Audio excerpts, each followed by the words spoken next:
Welcome to another weekly episode of Marked Out Radio. I'm Sean. And I'm Dana. And we had quite a reception to the last couple weeks of this podcast, huh? Yeah, we're really catching fire with all these crazy topics we've been talking about. What's really funny, I think, is that what you had predicted privately and publicly would happen is exactly what would happen, which would be people outing themselves as guilty just by their response to the podcast. Yeah, a lot of people, I think, shined a light on themselves that we didn't even have to do for them, which is always kind of nice. Yeah, I mean, one of the funny things is that, again, we've talked about before, that people are sort of afraid to name names and call out things that are bad, and there's always this kind of wishy-washy or kind of tone, or people are hedge their language a little bit, and just being honest and direct. There were some people, the immediate response from some people was, "Oh my God, look at all these fakes. This is crazy. I can't. Let me look through my collection and let me think about this." And then there were other people who immediately tried to make it some personal thing, and it's really funny because. I predicted this literally last time when I listened back to that kind of insane speech that I gave last week about how I don't want to be friends with anybody. I don't want anyone to trust me. or call your Facebook Messenger app. Yeah, but the whole point was about I don't care about building these kinds of friendships or whatever that some of these people just desperately thrive on in ways that are just baffling to me. But it's just funny. So I have a kind of a deadpan delivery a little bit, and a little bit of a dry way of writing and of speaking. But to some people that makes them crazy. Like Richie, for example, just has continued to go nuts. That basically he's nuts that he doesn't know me personally, and that he can't fathom the idea that I would call his things fake because he doesn't know me personally. And to a sane person, right? You can make a judgment of something totally objectively without knowing the person involved, right? That's something that is just sort of intuitively obvious. When you see, I got to be careful not to use too many syllables, but when you see something and you can make just a judgment on it without knowing the person personally, you can just know them professionally. You could just know the item through your experience or just whatever. And it's just very funny how he just can't get over the hump that there's some kind of personal thing. And I can't stress enough. I don't want to know you. I'm not interested in that. I don't care. It means nothing to me, What if you're selling things that are not real? I'll say they're not real. If you're selling things that are real, I'll be like, okay, cool, whatever. That's it. That is the extent of my interest in this subject matter, entirely. I truly, truly, truly do not want to make friendships from selling things to people or I don't know. I just can't explain it another way. And I know that obviously people form relationships through hobbies and stuff like that. I'm not trying to be a total antisocial lunatic, but I just have no interest in the idea that you have to be friendly with someone in order to buy from them. That doesn't make any sense. It just doesn't make any sense. I don't know. So Richie was flipping out about the fact that I won't speak to him privately or go on a live podcast. That was the latest thing. I didn't go on a live podcast. First of all, I don't think anyone even knows me to reach out to. I was never invited on a live podcast. But I mean, I really don't think, and I mean this in a very direct way, I don't think Richie would want to speak to me on a live podcast. Who are we kidding? That would not go well. I would just be like, what? I don't know how I respond to just a total stream of lunacy. As it is, it's hard to respond. I don't even know how to respond to these posts that he makes about that I'm friends with these people in the UK or friends with these people. I don't know any of these people. They're just total strangers, All of it's when okay, if someone makes a specific accusation about you, you ran a red light or whatever, you can at least say, okay, I was in that place or I was not in that place, But there's a certain logical comprehension to it. But when someone says you're part of some bizarre conspiracy or something. You can't even. There's no factual underpinning to even. I don't know how to, I don't know how to deal with it except to sort of laugh and shake my head at dealing with, again, someone who is I don't know. I don't know what's wrong with him. I don't. Also, it's very, again. I am not a doctor, but the like his posts and his the way he writes, it varies so much from totally incomprehensibly unhinged, like writing at a level where it's almost complete gibberish, like drug-addled gibberish, to something that is like semi-articulate but also deranged in its worldview. And is the tone, the tone kind of shifts so frequently that I don't know. I almost feel bad. I mean this sincerely. I almost feel bad, like fighting on the internet with someone who's like has some kind of problems, and I want to fight on the internet with anyone. I don't care. I don't care about fighting on the internet with people. It's just stupid. But he does sell fake stuff, and I hope he goes to jail for it. But other than that, I don't even think he would. Honestly, I think if they arrested him for selling fakes, he would like not be allowed to stand trial because he's too unwell. Like that. I mean, something like that. He's that weird. And now he says, "You never met me," as if you can't tell someone is weird by how they write, well, or listen, how they. I just want to say I stand with Richie on the part about you taking pictures riding on He-Man things. We got to stop this, man. That's funny because what that was, and I don't care. It doesn't mean anything. But he like searched out my Instagram account, which is private, and that's like my profile picture is me at a con sitting on a giant. Someone made one of these guys. He operates out of the Northeast, but not like here, further north. He does these like really elaborate, like set pieces. You can sit on like Appa from Avatar, or you can sit on Battle Cat from He-Man. Like it's like this thing, and it's like dumb, but it's a cool picture. You pay like $5 or $10, I forget, whatever it was, and you take pictures and stuff like that on these very like lifelike representations of these things. But like it was sort of a goofy picture that was amusing, and that was apparently like some kind of dig, I guess. That's my profile picture on Instagram. I can't even respond to the nuttiness because it's just weird. Yeah. And just on my end, but that's the world that these people inhabit. I mean, and I also get like these weird responses from these other like intellectually limited people who defend him, and I don't even know. I don't want to argue with them because you look at I hate to be like this. You click on their profile and you're like, oh my god, I'm not gonna fight with this guy. I'll look like a bully, I will. It's bizarre. And I just, there's this whole corner, and I should have realized this before kind of wading into this cesspool, but that these guys just they live such strange lives that I can't even comprehend, that then I don't know how to respond. I just shake my head like, oh, okay.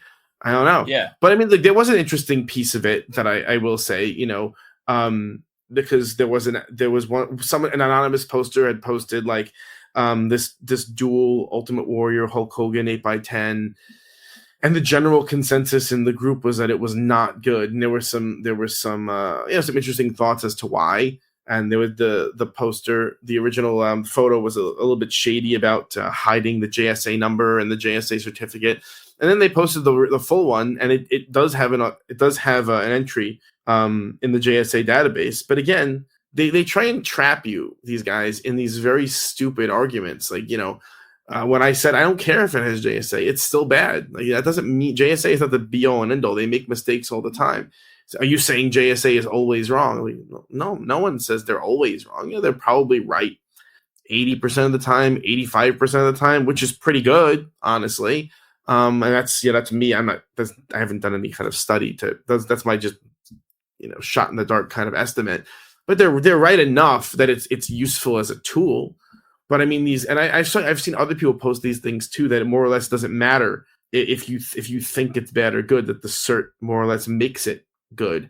And I just think that's an absurd argument. I mean, we've barely spent any actual time on this, but we've shown quite decisively that the certification companies are not flawless, and there are significant mistakes that are happening. Yeah, for sure. Among them. And so, I don't really care. I mean, me personally, I don't care what JSA says.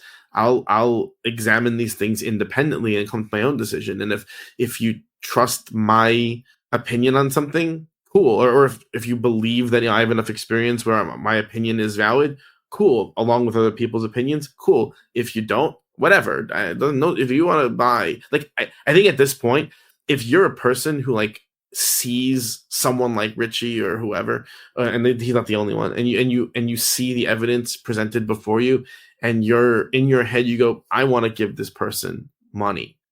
There's really nothing I can say that's going to change your mind then, because there's something else going on in your brain besides what makes sense. Do you know what I'm saying? Yeah, it's just a situation where you can lay out the evidence. It's that saying about you can lead a horse to water, but you can't make him drink. And I think that's largely what we did. We presented the water. We brought, the buyers to the water, and it's their choice to drink and to believe and to see it or to not see it. And on my end of the whole thing, I think I had a little more of a quiet day yesterday than you did with all those crazy messages. I had a private conversation with Richie, which I won't divulge much of, but we chatted. We expressed to one another that like daily, weekly fighting and arguing of the exact same points, just in like different ways, is not helping anything. I agree. He agreed. I don't care to go back and forth with, every day, like, oh, the sun rose. Look at the sun. What's going on? Why is the sun up there? Like, it's like, it gets to a point where you can make the same point a million times. Like, what's the point of that? That's not entertainment for you guys. That's not informative for the listeners. It's not good for the people in the group reading it. It just serves no purpose. So, I'm not backing off a single thing I said last week. I stand by everything I said. But it was said last week. If you want to hear what I said last week, go back and listen to it last week. I'm not going to, say this on a weekly basis. It doesn't pay to. Now, if something crazy comes down the pike that, is extra glaring and it deserves a quick little revisit, by all means. But you're not going to hear me saying the same thing every single week. Because like you said, either the people, choose to buy from sources that are in my opinion more credible, or they choose to buy from Richie or Tim or PPWF, and all we can do is present our opinions and our evidence, and beyond that, that's the buyer's prerogative to buy where they trust. No pun intended, actually. But I think it's important to tell people that they really need to. I don't even know. I don't agree with buy where you trust. I say don't trust. Look at the autograph. And if you're not sure, ask.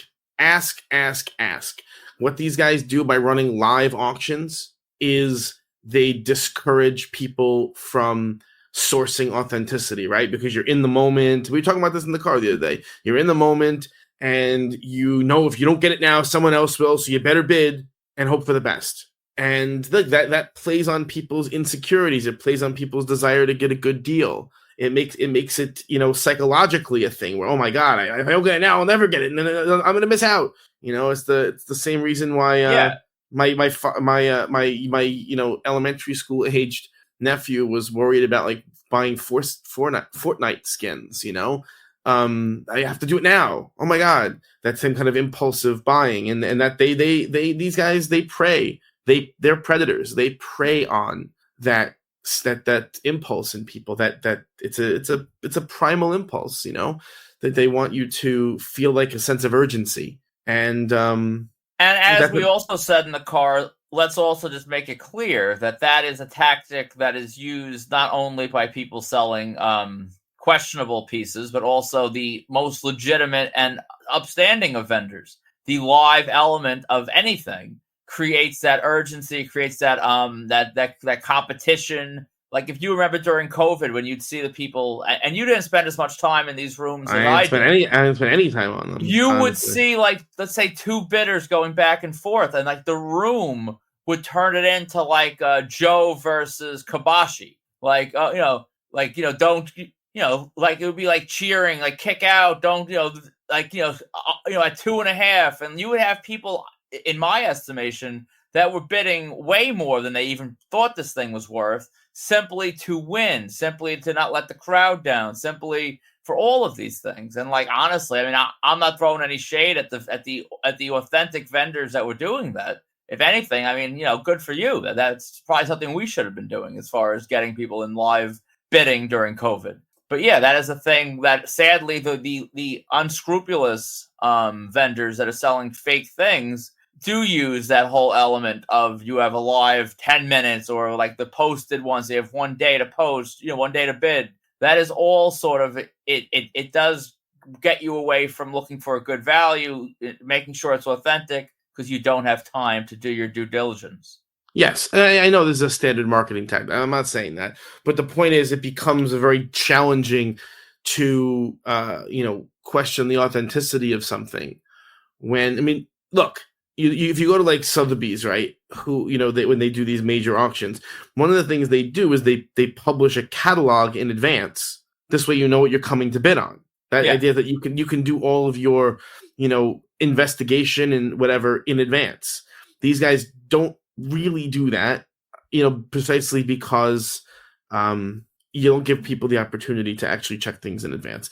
And hopefully now, though, people will begin to start testing things more in advance, because it makes, or at least start asking questions more in advance, because all while these conversations about authenticity were happening, even after American icons talked about Stone Cold Steve Austin autographs and the qualities those will have if they were signed since 2017, there were still bad Stone Colds getting posted on the live auctions. And so there will always be people who are so desperate for a steal, so desperate for a deal, that they will rip themselves off. And so all we can do really is for the people who are trying to be knowledgeable collectors, to help steer them in the right direction. And the truth is, for a lot of this we don't really sell this kind of high dollar stuff. So I can say, I'm not competing. A lot of these guys say, oh, you're a competitor, that's why you're saying that. I'm not a competitor. I'm not selling high dollar Austin stuff. I'm not ever going to do that. I'm never going to do that. I don't see a day coming where we have like any sort of real stock on Stone Cold. Like that'll never happen. No, I'm not interested in that. But what that would entail, and the change to my daily life that would entail, I'm not interested in it. There's nothing for me. And so just the premise that I'm competing. First of all, it's almost insulting that I'm competing with some of these nitwits in life, because they're just so. I mean, oh my god. The spheres in society that they occupy. I can't even. I don't know. I hate. I know I sound like a mean girl right now, but it's baffling. It's baffling. If Mean Girls took pictures on He-Man stuff, you would absolutely be a mean girl. It's baffling how someone can be so detached from how normal people live. Truthfully, how detached he is from how normal people live. And look, there are ways in which that I feel like I'm getting psychological now. There are ways in which I am different from normal people, right? And I am acutely aware all the time of those ways. That's something that in certain social situations makes a person self-conscious, right? But to be so blithely unaware of how different you are from civilized society is just fascinating to me. It's almost a liberating way to go through life, just to be totally unaware of how people must look at you when you walk around. I don't know. I did appreciate whatever. There's so much of this stuff. There were so many posts on Facebook and so many unhinged things that it's just I don't even know what to say. I told Richie flat out, look, I will never speak about you again if you just stop selling fake autographs on Facebook. And you know what his response was? What about the other platforms I sell on? Yeah. How do you even how do you process that response? You know what I'm saying? How do you what am I supposed to say to that? I just didn't. Here's what I want to know. Did you ever take any of his items that he sells to your local pawn shop to get their opinion on its authenticity? So for those people who don't understand the joke, Richie went on a podcast. I mean, I don't even know if you can call it that. Yeah, whatever. It's some kind of video thing. These guys have a decent number of views, whatever. But where they just more or less let him sort of rant and rave like a mental patient for a decent amount of time. Anyone who listens to this and goes, yeah, seems like a normal guy. I'll give him my money. I have nothing for you. I have nothing for you. But the one of the things that he said was, again, because he takes, it's almost like an echolalia kind of thing. He takes the things that we say and he tries to say them in his own mangled way. So he went on a trust thing. It's actually alarmingly similar to what I said about trust, but he mangled it in a strange, like, bizarre way. So he's like, yeah, if don't trust me. I don't want you to trust me. Take an item to your local pawn shop and have their wrestling guy look at it. And I didn't even know, like, I'm listening to this and I'm like, I don't know how to respond to this, because just, again, first of all, imagine going into your local pawn shop. Those guys, 95% of what they're buying and selling is jewelry, right? They have no expertise about anything. These guys are like the bottom of the barrel of humanity, most of them, with a few exceptions. They don't know anything. I can't wait for all the angry pawn shop owners to contact us now this week. There's research been done on this. Look at what kind of neighborhoods pawn shops prey on: people who are suffering, people who are unemployed, people who are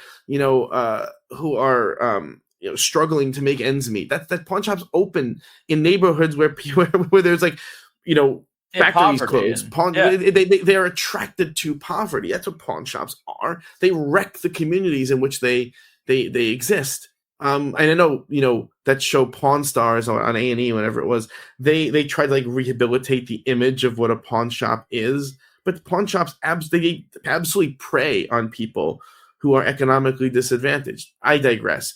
That's not really the point of this. The point of this is the assumption. If anyone has walked into their local pawn shop, it's a dump. It's a guy behind a counter who smells bad and everything's old, nasty, and there's some jewelry that they're selling. Sounds like a wrestling convention minus the jewelry. Maybe he's onto something. Maybe there are wrestling guys in these pawn shops. You just gotta know the secret knock to get them to come out. The premise that there is a person at your local pawn shop who is the wrestling guy, the expert at every wrestling autographs. It's again, it betrays such a fascinatingly ridiculous view of the world that it's actually hard to respond to it. It's just hard to respond to it. Like I almost want to live in the ayahuasca fueled haze that a person has to live in to think that, like, a pawn shop will have a wrestling guy. It's so dumb. It's just so profoundly dumb that I don't even know what to say to it. So there's a lot of funny stuff like that. I don't want to, like, take up people's precious lives with the nonsense of it. I will continue if people post fakes, and I will continue giving my opinion about what I believe is fake or not. I mean, obviously, we can never know 100% anything. It's theoretically possible that we're wrong about stuff, but that's what all this is opinion. And if I see fakes being posted, I'll give my opinion about those. Or if I good stuff, I'll say, cool, I like that, or whatever. That's really all there is to it. So I mean, I'm kind of done talking about Richie, I guess. And it's so weird because, again, he wasn't even the main point of this forgery stuff. And we really wanted to talk about the others, like PPWF and Control Center and stuff, because Richie is a small fish. Those guys are much bigger. They do much more business. And honestly, they're all probably being dwarfed by the China counterfeit stuff anyway. So so it's like these guys are. I don't even have. The only reason why Richie came up was because while we were talking about it, he posted a bunch of fake stuff that he sourced probably from Tim Embler, and then he posted it on Facebook Live, and a bunch of our people started posting them as examples of fakes. And that's why he's too dumb to just ignore it and leave it alone. He came in there and tried to defend himself, but he's so inarticulate and he's so transparently guilty that he just comes off like a raving lunatic. And then he makes all kinds of personal. Apparently, you were bullying noteworthy professional wrestling personality Barry Horowitz.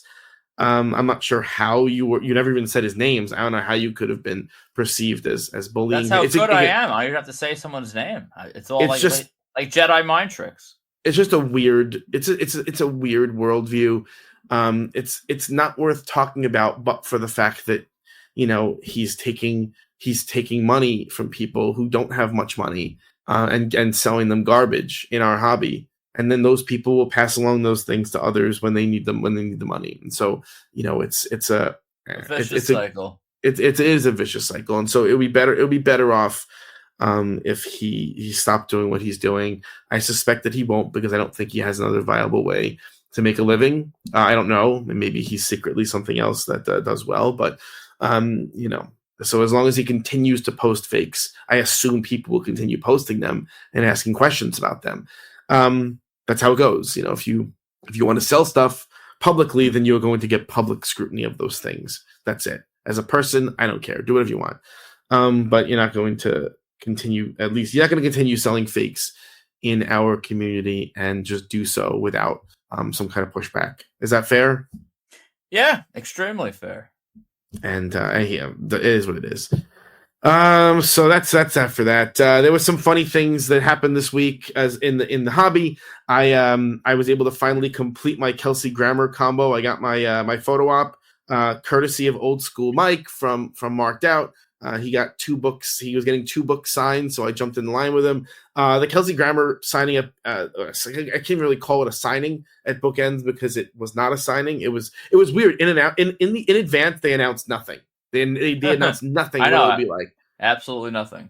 So I brought some extras that I bought, some extra items that I bought from Amazon, in the hope that he would sign them. It turns out he didn't even sign the books. When you got there, you bought a book. It was pre-signed. He'd gotten in the bookstore like 90 minutes early or so, and just started signing. So then when it came time to go up there, you brought the book. The book was like your ticket almost. You brought the book up to the owner of the store. You handed him the book. You got your professionally taken photo op. It was very similar to the Matthew McConaughey signing that they ran, whenever that was. And then you got your book, and then you got your photo op done, and then they were going to upload it to some website the professional photographer used. They said it could take 24 hours. You know how long it took? Let's see, 2 hours. About 24 seconds. When I Holy refreshed crap. that page, it was there. They were uploading them instantly. They must have had like a Wi-Fi enabled memory card on that camera, because they were uploading instantly, which was pretty neat. So yeah, it was kind of neat. So I mean, we before I even left that basement of Bookends, I had my photo op. It looked great, and that was that. And so I'm not gonna lie, I was definitely a bit envious when I saw the photos. Like, I have a selfie with him that I'm happy with, but like, that is a really just well taken photo. It looks great. It's just I would have to leave work early. It would have been a whole ordeal to get to you by the time you left. So I mean, I don't really regret it, but that was a good shot. Yeah, and I ended up making a little money off that appearance. I mean, I had to pay tolls into Jersey and gas into Jersey, which sucked the life out of me. But I did. I met up with Zach Linder, who bought my one of my Bull Nakano figures from our signing with her from a while back. So thank you, Zach. Yeah, so it was all in all a good time meeting Kelsey Grammer in Ridgewood, New Jersey. And yesterday, not to be left out of the festivities, I met New York Knicks legend, Chicago Bull legend to a slightly lesser degree, Charles Oakley. How was that? It was good. He was doing a watch party at a bar in the area, and this company, Coaches Collectibles, does several of them, throughout the year. And I've never gone to them because I honestly I don't know why.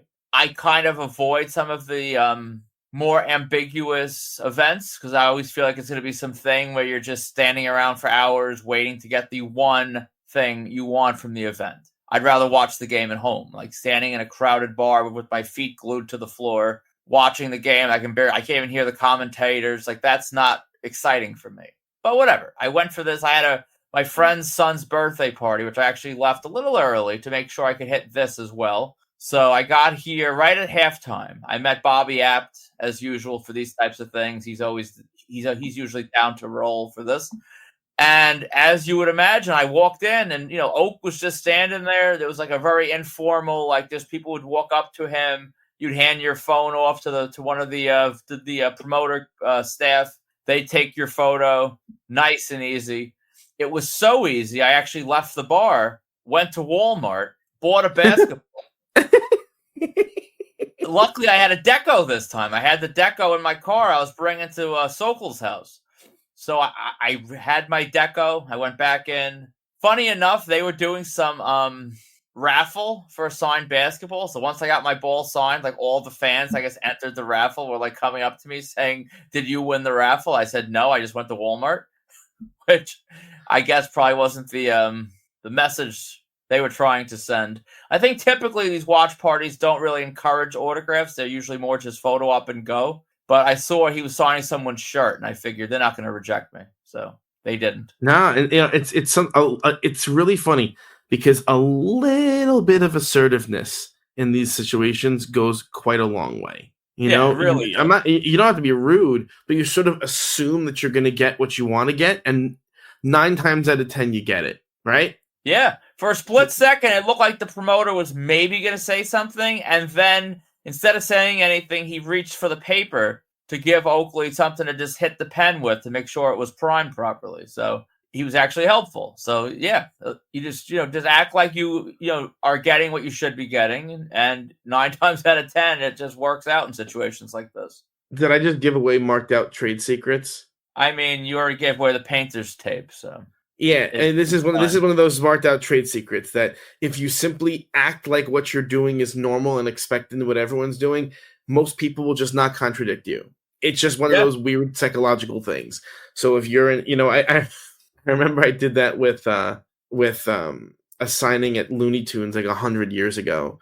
There was a band, Newfound Glory was there, and they were like in a rush because they had a concert that night. And they're like, "Oh, you can get a photo op with the band, and you can get the it wasn't a vinyl, it was like the poster that looks like a vinyl kind of. I always forget what they call that thing, an album something, the album poster or whatever. And you get the 2 items signed, and you can't get your own item signed. And I'm like, and so I go up to the table, I put that poster down, they sign it, and I just put my own item down with a pen, and they all grabbed it and signed it before anyone could even object. And then that was the end of it. And that's how it usually goes. And that was it, and so I would say, you feel bad about stuff like that, but I don't, because the rule was dumb. And if I'm not mistaken, they had promised autographs, which is why I felt even less of a care in the world about it. Yeah, it was a bait and switch. Yeah, it's always the excuse they have to go. Oh, they have to go. It's like, where are they going? Come on. The concert's 20 minutes away, and it's 7 hours away. Give me a break. So yeah, that was something that is a funny thing, and that's a pro tip. Whenever you're in these circumstances, you make sure you're prepared for what you want.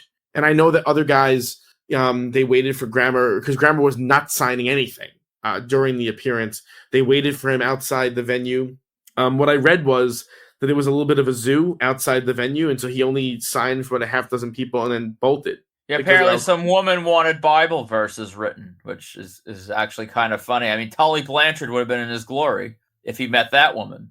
But yeah, I mean, one of the dangers of street graphing is you have to interact with the public, and people are nuts. Yeah. And so, And if you're on the marked out group, go back beyond, before all the stuff that we just talked about, and find that post, because Vinny made an interesting little discussion about just street graphing etiquette. And I don't think we ever really got into that. I think that's definitely a topic. That's a topic for an upcoming episode. But it was a good little observation he made. I enjoyed it. It's a very hard topic to talk about, though, because there are people who don't observe etiquette at all and then get what they get, and then the rest of us, sometimes you're standing there with your thumb in your butt because you want to behave like a civilized adult. And sometimes I'll never forget, do you remember when we went for The Rock that first time, and it was me, you, Lanza, and class? Yep. And we all had brought items. I remember standing out there with all kinds of items, like a complete nut.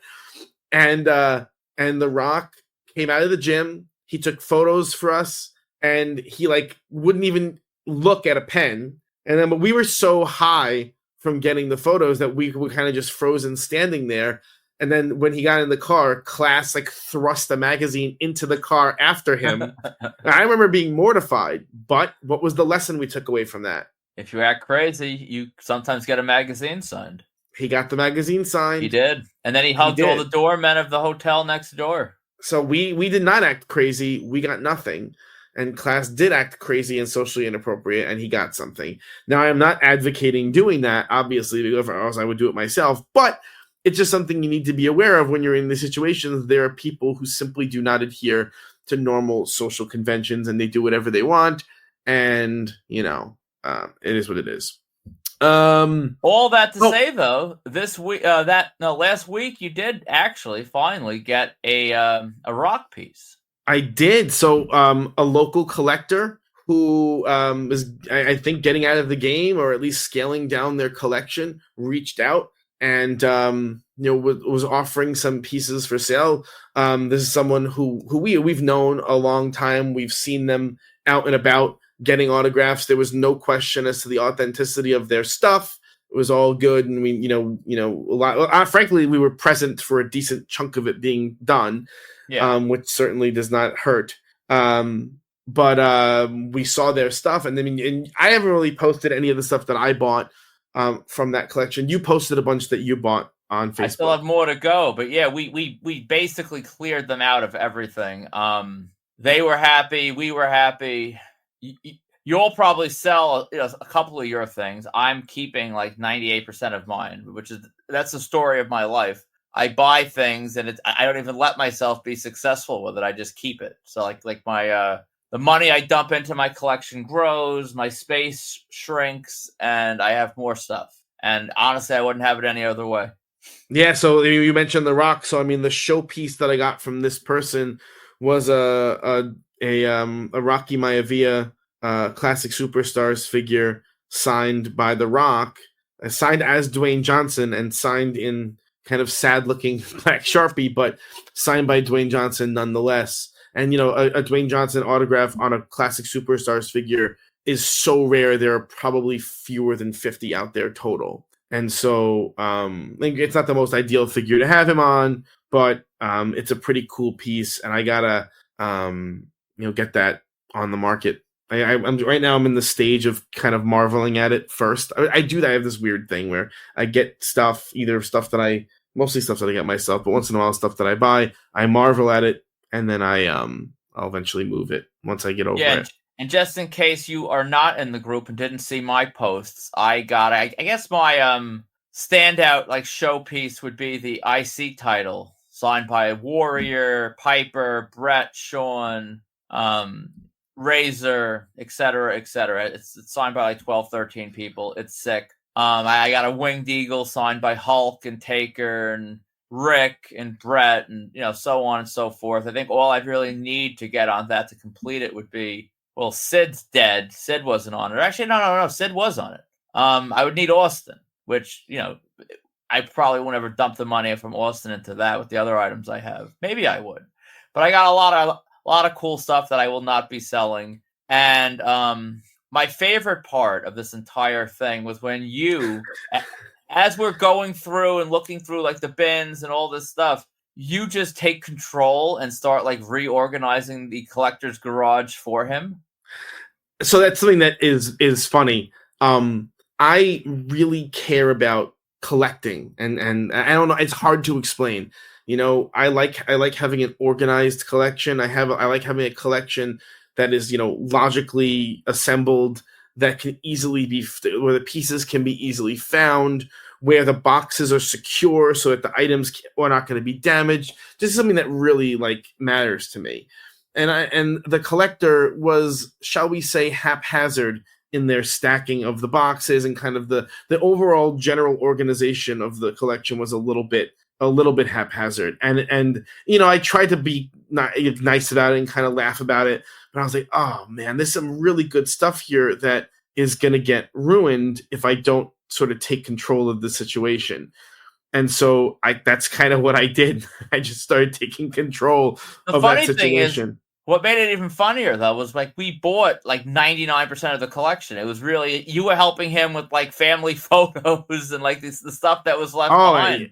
Absolutely, the photo albums and all kind of clothes, and there was a hamster cage and all this stuff. No, because it was like, it looked like a leaning tower. It was like going to topple over. And like, no, wait a minute, you did the right thing. It still made me laugh, but you definitely did the right thing. It was very nice. I was like, you're doing this wrong. You're doing this wrong. Come on, let's get this nice. Because if you do it nicely, you don't have to do it again. Let's get it right the first time.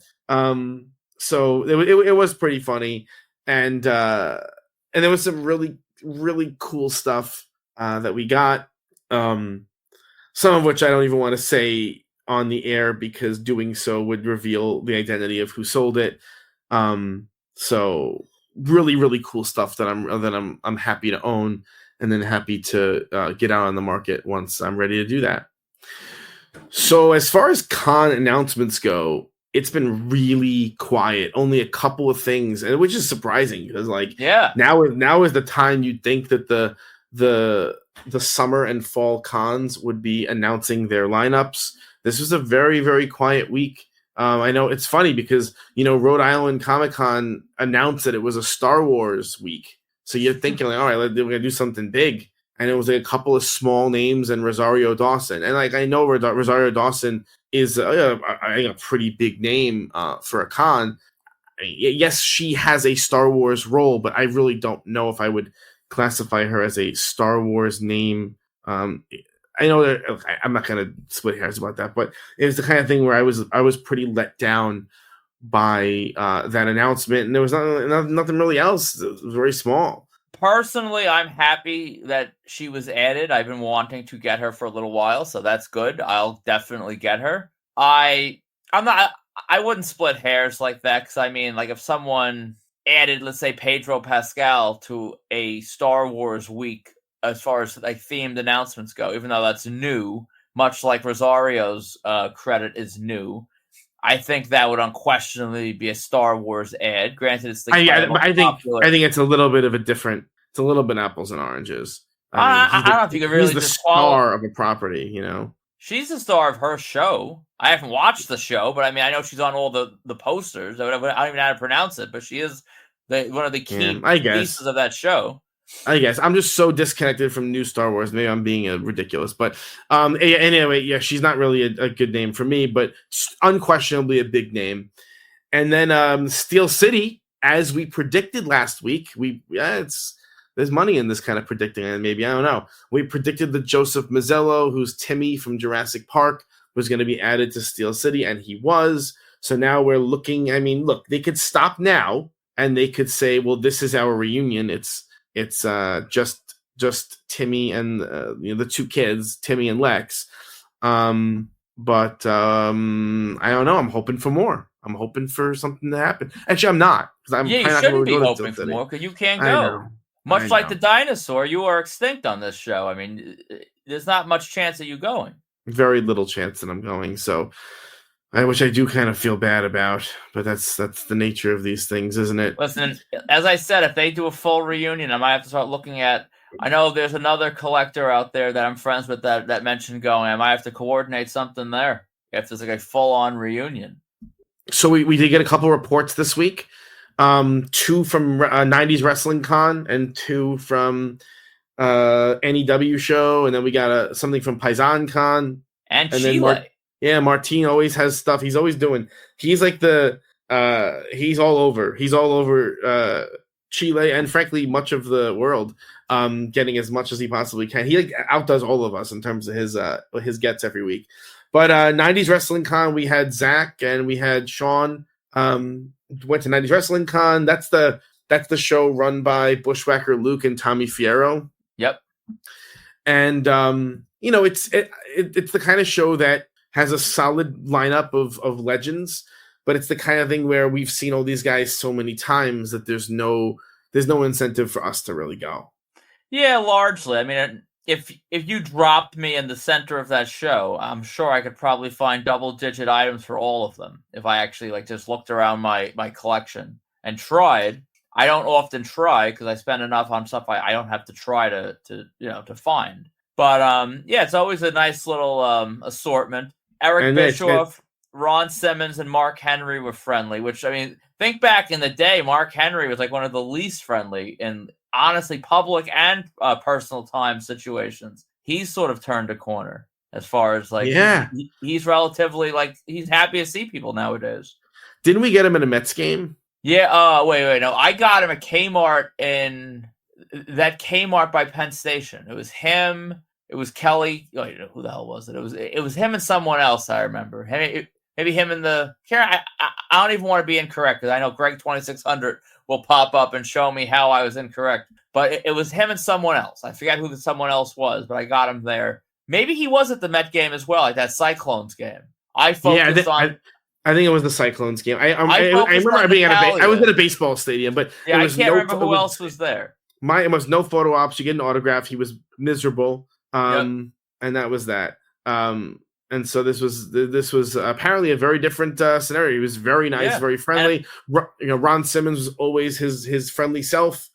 The report here is that Dan Severn was super friendly. I've actually read that a few times about Severn. I haven't met Severn in so long. I think I got him at Legends of the Ring. That's how long ago it was. I didn't even get him then. I honestly don't know why I didn't. But actually, no, he was at Turnbuckle 1, I think, and I didn't get him. Oh, I don't know. One of these days I need him. But he was very friendly, and I know that Zach also he got a bunch of cards and figures signed, and he mentioned that there were a couple of cancellations, a couple of high profile ones. I mean, Godfather is a pretty high profile name, was canceled. D'Lo Brown was canceled, and Barry Horowitz was canceled. But everyone else was pretty good, and reports from both indicated that the show was not like a super smashing success in terms of attendance, but it's there's a lot of competition out there. Yeah. I think Barry Horowitz was just avoiding me, honestly. Possibly.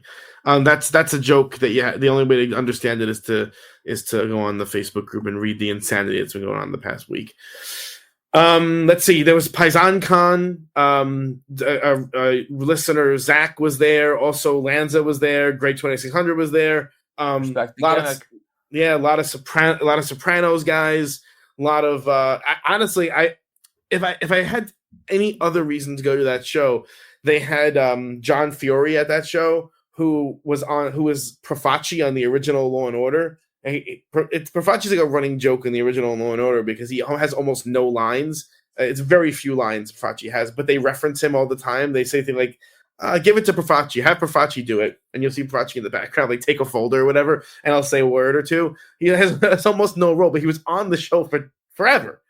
For years and years and years and years. And so he's like this running joke of the original Law and Order. He plays that role. John Fiore plays that role to perfection of kind of that like lumpy, detective in the background who gets stuck with the grunt work. It's just, I don't know why. I always enjoyed that role. So if I was there, I would have gotten Profaci. But it's just, those shows seem like a lot of fun. They seem like low pressure, low stakes environments, which are always nice. The pictures look great, and everyone seemed to be having a good time. One of these days I'll hit one of those shows because I saw a handful of like the lower Sopranos names, like Jackie Jr., the woman from Italy that they had, the mob woman from Italy. I forget what the character name was. Characters like that I never got. Wasn't the Russian woman there too? Yeah, the girlfriend was there. Yeah. And I have that Soprano book that I got Gandolfini on. Granted, I also didn't get like Sirico on it, and he's can't make that one up. Those shows are. I know the one time I went when it was MobCon, or I think it was called MobCon. It was good, but for some of those guys, it was like a self-fulfilling prophecy where I think they didn't expect to do much business, and they just didn't stay at the table. They just wandered around talking to all their friends. Yeah, and I think if it was Patsy Parisi, Dan Grimaldi. I waited around for a while. He just never came back to his table. Jackie Jr. was late, and it was I was after an hour of just lurking and lingering and not seeing him, I'm like, I'm just going to get out of here. I'm not going to waste the whole afternoon. So that's sometimes a problem, but this one seemed a lot smoother. Everyone seemed to be at the table, and everything looked great. And then also this weekend, there was that NEW show. NEW apparently puts on this big indie show once a year that they bring in a lot of name people, and that was this show. And so there were some big, heavy-hitting names at the show. The Hardys were there. MVP was there. Shelton Benjamin, Kane, Lex Luger. I mean, these are like big names to be having at an indie show. And they did kind of a big meet and greet, almost a con before the show. And so once again, Zach and Sean went to they had the same day. It looked like they both went to that 90s Wrestling Con and both went to NEW. The Hardys drew well. The Hardys always draw. It's actually nuts. The Hardys always draw. Always. There's and let's be fair. The Hardys collectively always draw. But I mean, if Jeff quit doing conventions tomorrow, Matt's not drawing. And Jeff is the draw. Jeff Hardy's a massive draw. And if Matt stopped showing up, Jeff would do 90% of the business he's doing with Matt. It's basically right. Jeff. Yeah, Jeff Hardy is a massive draw, which just shows you, and it's one of those things that in an alternate universe where Jeff keeps his head on straight, he becomes one of the biggest stars ever. As it stands, he's still a massive, massive star who everyone knows. But I think this is one of those. I think if he manages to not go off the deep end multiple times with drugs and alcohol, he becomes a household name. That's he's getting a Cena run right now. Not in place of, but he would have his moment the way Cena is if he absolutely kept his head straight on. I mean, he inspired an entire generation of wrestlers who to enter the business.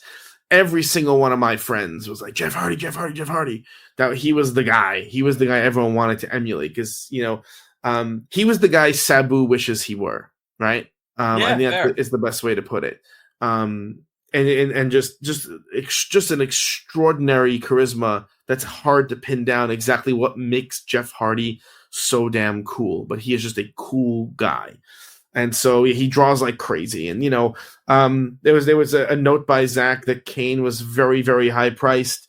With everyone at these shows follows a premium pricing model where they tack on extra money for figures and stuff like that. So yeah, and Tony Hunter's one of the founding fathers, I think, of premium pricing. And listen, good for him if it works out. If people pay it, then you should be charging it. That's sort of the rule. Out. Then there was a nice note that the boys swipe right. They were there with Zeta Steel, and they won the tag team championships there. So they put on a spectacular performance, which I mean, if you're paying attention, they always do. So so you're looking for these boys to do big things in the near future. I'm not surprised. They're continuing to be featured all around. And Martin, our friend from Chile, he did so much stuff this week. I mean, he got to see Judas Priest, the Scorpions, Europe, System of a Down, Foreigner. He went to the concerts. I know most of those names. Wow. I mean, I would hope these. Anyway, he met all those bands at their hotels. I go to meet all of these massive bands, all of them in the same week. It's just wild. He met Fred Rosser, who used to be Darren Young. He's now in New Japan. And yeah, I mean, he had a tremendous week as well. Yes, great job, Martin. Keep them coming, man. So if you're shopping for autographs, check out www.markedoutcollectibles.com or our eBay store at Marked Out Collectibles. To contact us for any reason, please email markedoutcollectibles@gmail.com or join the Marked Out Collectibles official marketplace on Facebook. All links are in the show notes on Facebook and Substack. And if you want your event, product, or brand advertised on episodes of Marked Out Radio, reach out to us today at markedoutcollectibles@gmail.com. Also, please subscribe on YouTube, Spotify, or Apple Podcast and leave a rating or review. You can leave a rating or review on Apple Podcasts. You can leave a rating on Spotify, or you can leave a comment, thumbs up or thumbs down on YouTube. So the big news of the week. This is a you thing. This is a you brainchild. I am involved insofar as I am a spectator and a commenter, but this is a you thing. So why don't you explain what's happening?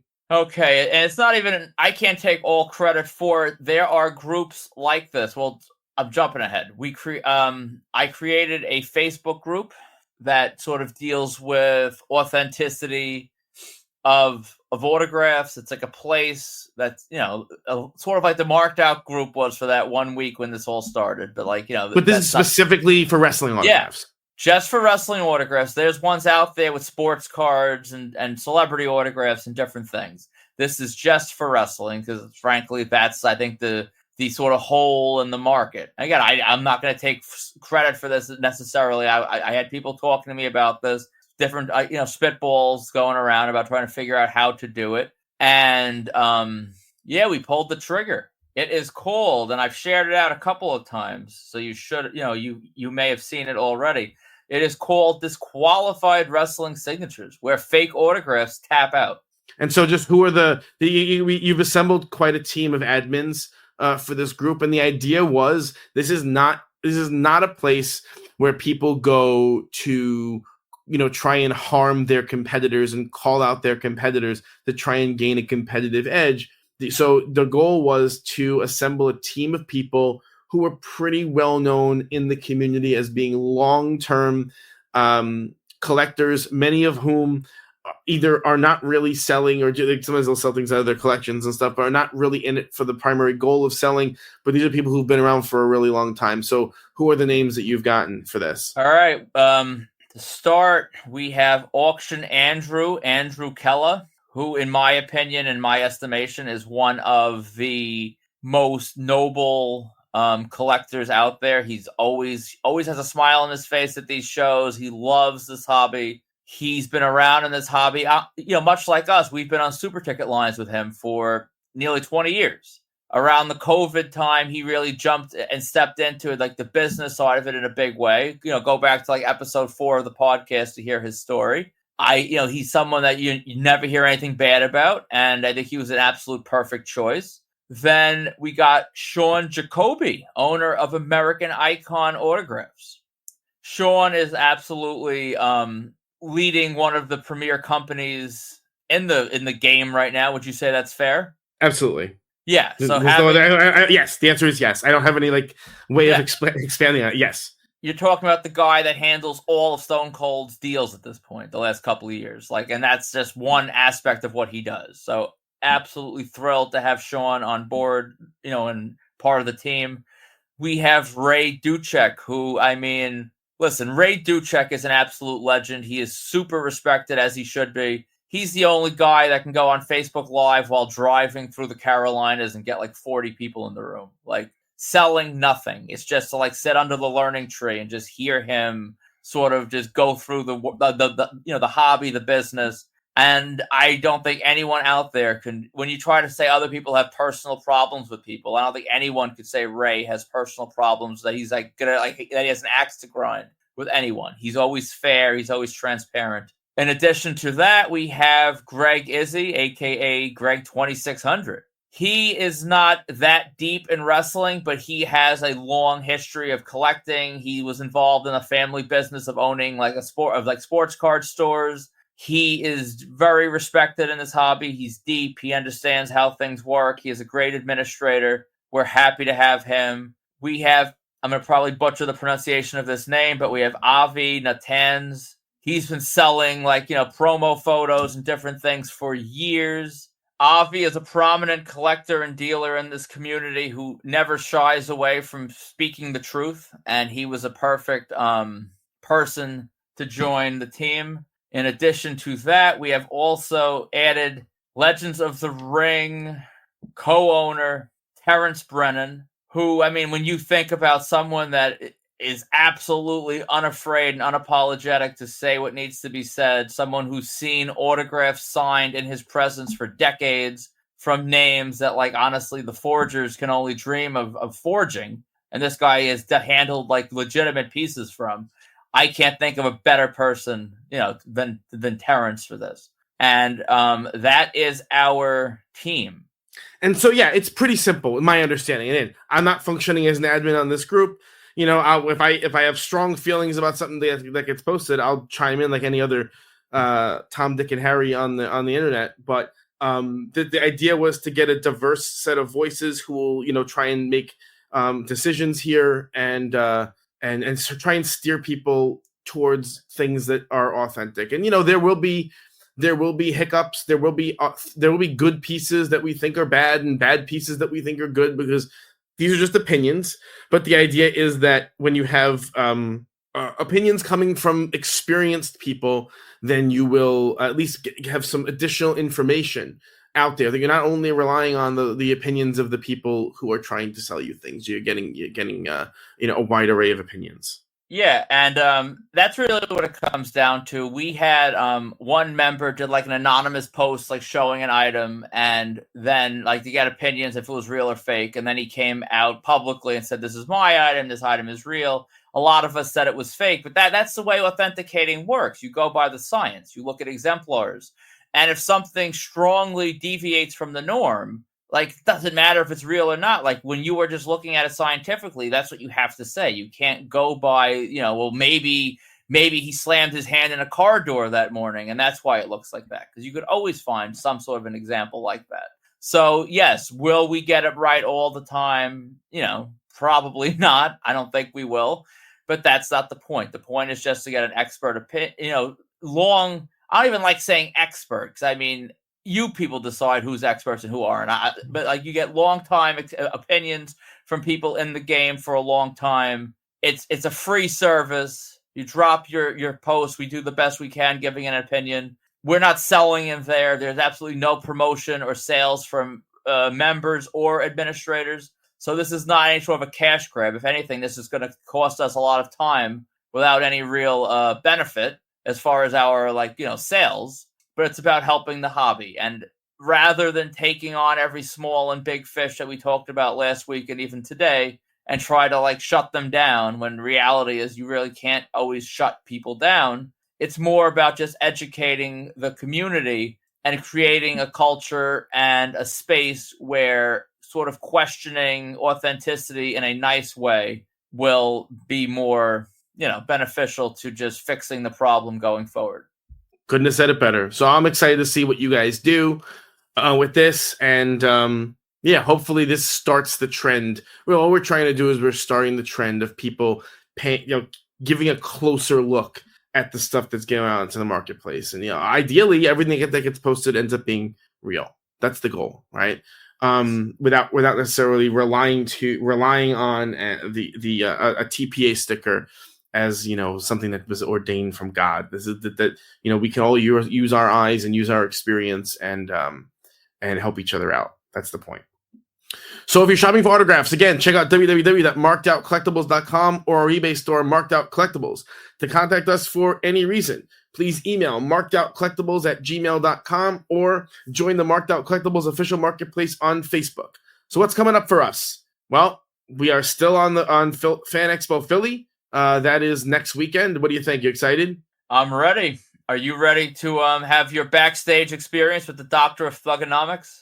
I'm curious what he does. I hope I'm not disappointed, but one of the things I can frequently rely on in life is being disappointed. So I think it'll be good, but I'm cautiously optimistic. I think it'll be a better episode after if you are disappointed. So I'm not hoping for that, but I will be excited to hear the episode if you are.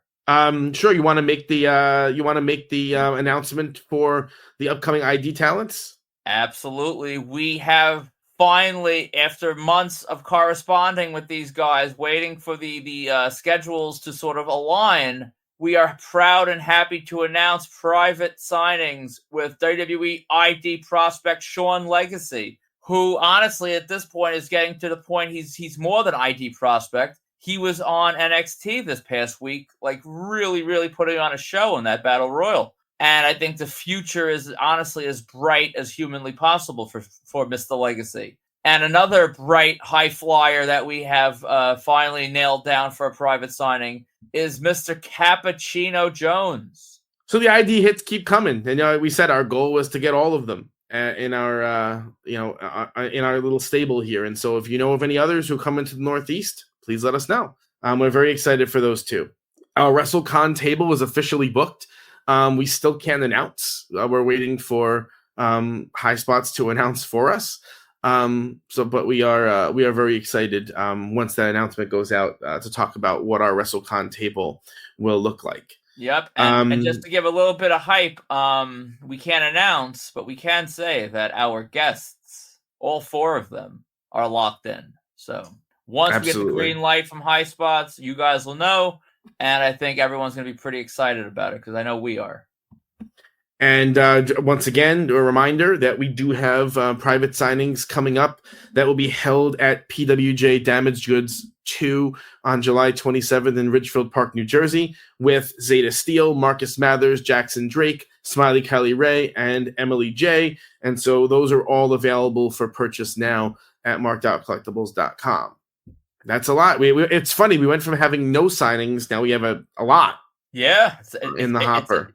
It's a mouthful right now. We got a lot going on. And you even mentioned Mike Tyson, which is way down the line, but Mike Tyson's also on the website for pre-order. That's right. It's up available now. We're doing that signing in November, right? Yep. November. So it's far away, but we do have some exciting prints and things for Iron Mike Tyson. That's right. You know what it is? I'm thinking about the summer. I'm not even thinking about the fall, but it's available if you want. Dana's handiwork with in terms of the kind of prints that are kind of the expectation that comes out of Marked Out. Then check out our offerings up there. All right, are we good? We're good. All right, awesome. So for markedout.com, Marked Out Collectibles, and Marked Out Radio, I'm Sean. I'm Dana. And we will see you next week.